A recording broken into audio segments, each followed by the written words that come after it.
Before we go, we had a comment. Somebody wanted to know what's going on with TJH. You've been eyeing that So, one. I think I saw it just now in market recap, and somebody said it made them cry. What's happening with TJH?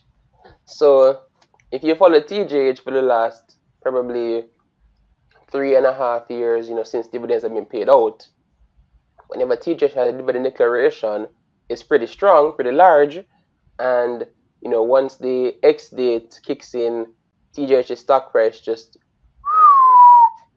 goes back down.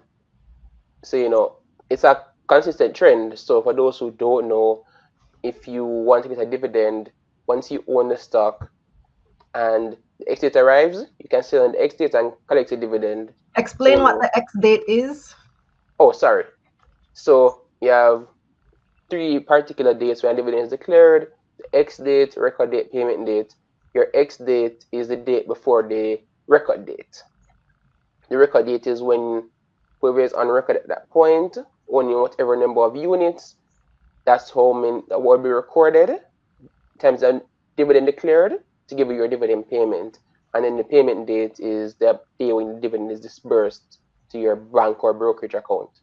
So in the case of TJH, I believe it was probably March 28th was the record date. So you saw TJH have some level of slow, I should say slowdown or just a steep decline. So they were trading as high as $2.70 earlier in March. Persons were expecting probably a higher dividend. And as we get close to the X date, that's trend down, X date pass, and it's back down to $3.20. So a 50-cent drop in a sense, it's pretty substantial for some persons. That's more than 13% decline in just, a month. But at the same time, the dividend is being paid next week, Wednesday, the 24th of April. So persons can look forward to, that dividend payment in short order. In So terms people, of the, so basically, people jump in to get the dividend and then jump back out after they get it. it's a strategy, Kalila. It's called dividend harvesting. You go in, you qualify for the dividend, and you exit as quickly as you can, capture any gains you might have accumulated, and go on to the next stock. You call it dividend guaranteed, and you just move on. And then Dividend harvesting. Okay. read TJH as well. They've exercised their right of first refusal for the new phase of the highway, which is Maypen to Williams Field, Phase 1C. That has been the freeness of the highway, I should say, has been extended twice. So it was extended to March 31. It's been extended to July 1 now. So, so they're just kind of waiting for that announcement that TJH has successfully signed the agreement with the NROC, to operate Phase 1C, to increase revenue. So TJH is kind of this phase whereby persons are looking at, the potential semi-annual nature of dividends alongside, the new phase of the highway that is potentially coming. So that's another factor to consider as well. Right. So Orville was just making that point, says factor in the extension for the free toll. And then Sean said, do you believe the announcement from the government about finalizing of that leg being put off to June contributed to the falling price? That's one factor, but you also have to look at the fact that you would have seen a director sell a substantial number of shares on the market around March 20 to 25. They sold about 9 million shares, which sounds small compared to the total number of TJH shares, but pretty large in context for what daily volume is in most cases. But yeah, just the extension of the new phase, is potentially weighing on some persons' minds alongside liquidity concerns.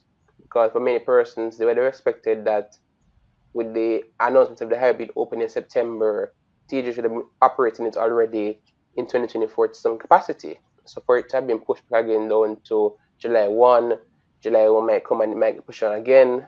It's kind Mm-hmm. of, disparaging in a sense when you think about it, because TJH does make its continued revenue from the Portmore, from the Maypen, from the Spanish Town vineyards, and from the I believe it's Clarendon and the Portmore leg.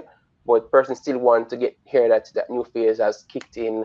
Because that's their whole business model, just operating the highway. So this highway is open, freeness continuing, and it's not under their purview to operate as it and generate revenue.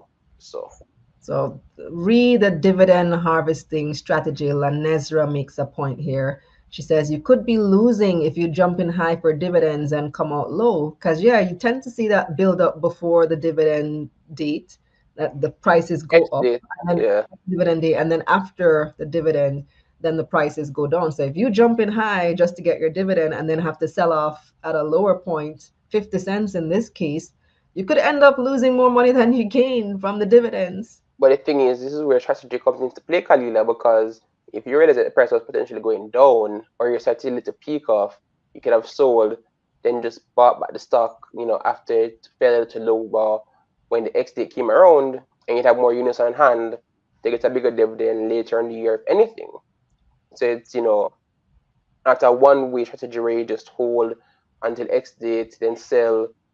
There are different dynamics to every stock, but at the same time, if you've bought the stock at $1, a 10-cent dividend has been declared, and the stock goes to $1.20, you can potentially consider the selling stock at $1.20 and buying back at $1.10 or $1.05 and having more units on hand instead of just waiting for the dividend and then trying to sell at $1 again. So you as an investor have to strategize how you're going to approach dividends in context, because the market does change. Persons have their different preferences or needs to get cash. So you can't, just have a one way strategy of, hey, I'm going to hold until the dividend kicks in. You have to be more dynamic. And that also comes down to a longer short term strategy as well, because in sometimes I will, buy a stock, hold it for the dividend, and based on how I plan my time and what I see in the market, I might just hold it to the end of the month or end of quarter, not end of quarter in most cases, but end of month. And so when the stock goes up considerably and there's a lot of buying pressure in that particular period, so I get the dividend and I also get the, capital gains. So Mm. there are different ways to basically, tackle this what you call slow market. Mm-hmm. So, this year, well, come from last year into this year, I was telling persons about preference shares. I was just something that was out there. Some preferential are trading below their maturity or par value. For example, JMBGL 6%. JMB changed the terms on that, so it's now 8.5%. That was trading at $1 back in November, trading at $1.19 today. Earlier this year, now in February, JMBGL 5.75C. This is a US dollar stock, traded at $1.54. Traded at $2 and 2.15 earlier this year. JMBGL 7.25C, traded as low as $1.70 recently, $1.46, trading at $2, $1.99. JMBGL 9.5 now, trading as low as $1 like in November, trading as high as $1.20 or $1.30 right now. So this is just me giving context to the fact that the market is what you call slower for some persons, but at the end of the day, your strategy has to evolve into what value is there in the market you can take advantage of. Mm-hmm. So There's you can always put in, an opportunity. No matter what's going on, there's always an opportunity.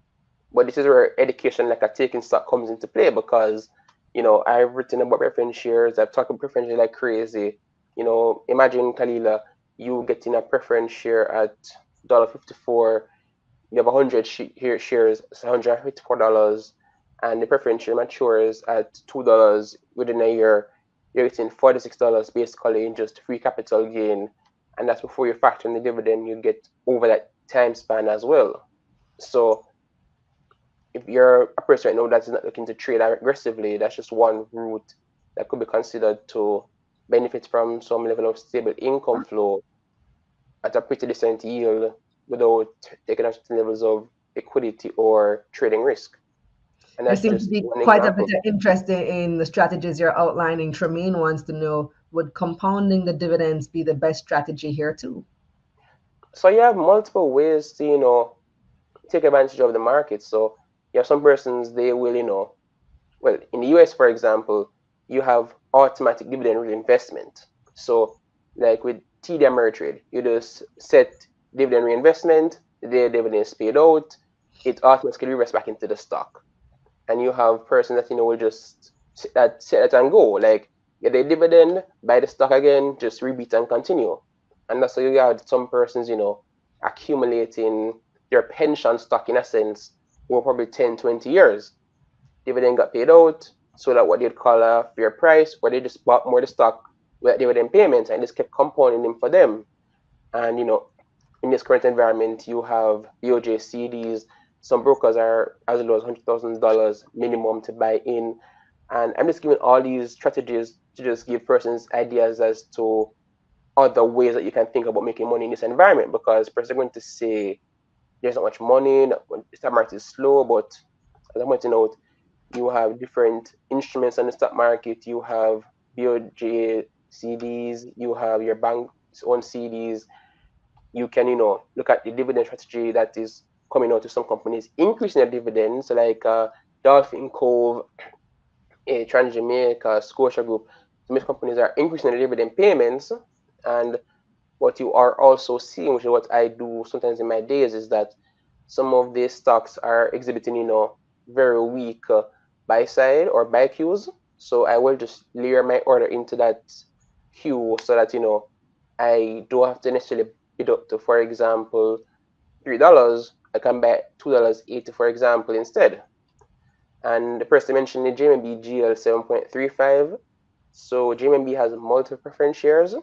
And just to give context, the 7.15 and the 7.35, those are fixed rate dividends. So 0.0735 times $3, because that's the par value. Same math basically for the 7.15. The JMB GL 9.5, the JMB GL 7.25C, 7.25, and another one. Those JMB ones are variable rate. So for 2024, the JMB GL 9.5 is paying 9.5%, multiplied by the par value of $1. The JMB GL 7.25C is paying about 9.41% annualized for the next year. You have the JMB GL USD preference shares, 5.75C, par value is $2, but 5.75% multiplied by that to give you the annual dividend. So all US loans are fixed as well. And I, for example, bought Airplay at Airplay 7.5 at 5.02, par value is 6, 7.5% annualized dividend. So like sometimes I don't trade some days, I just sit back and relax. Like I put an alert just to know when a particular price has been triggered. But if a deal comes out there and I see it, I'll just get it. And in some instances, if the market is paying a price that is well above, the remaining value on that preference share, in the time I'll just sell it and put the money to work elsewhere. Mm-hmm. So I think we need to do. I think we need to do a couple of sessions in Money Mission on investment strategies, David, because we have more questions still coming in. We could talk about this all night, but I think we need to organize something in Money Mission on the investment strategies to go into more detail. Last question I'm going to take tonight comes from Stephen, and only because Stephen has been very persistent tonight. He's typed this question multiple times to make sure that I see it. So, Stephen Bala, you're up. 1GS. I don't know if you've been following 1GS. One Great Studio. Most recent IPO. He says thoughts. They just declared an interim dividend and seem to have a lot of cash on hand for acquisitions. So your thoughts on 1GS? Well, it's a good thing that we've seen such a very recent dividend. Subsequent to IPO, you might not always see it to some companies so quickly. So for example, dollar listed in June 2022 by November, they declare dividend. So some companies pay out within a 6 months time and after listing, but in the case of 1GS, it's a much higher dividend than last year in context to their pre-IPO dividend. And like cash on hand doesn't just mean acquisition opportunities, it also means they have leverage to do deals or take on particular projects that other firms might not have the capacity to do. So people should always remember acquisitions are one way to grow business, but that same cash they have on hand does give you the buffer to take risk onto new projects that your competitors might not be able to stretch based on their own financial constraints. So yeah, acquisitions are there, but what about the company taking that same cash, earning extra from a BOJ CD or repo, alongside taking that same cash to try new ideas or strategies or business lines to grow the business even further? So I hope that answers your question, Stephen. Re1GS. It's about a year now since their IPO. No, September 2023. That's when they listed. August September? 2023 was Heading when to they a had year. IPO. Feels longer. Feels like it's been forever since we had an IPO. So One GS was the September. only IPO for last year of ordinary shares. Mm-hmm. You had Mayberry's bond IPO back in January, listed in March, and you had AS Braden Holdings listing by introduction in November 2023. So IPOs are kind of scarce now compared to I like keep hearing 2022. about them coming up. Like I keep hearing little things, but it just isn't happening yet. And I already know, like we know the drill, David. When we start hearing, oh, we expect IPO April, that's probably gonna be like October.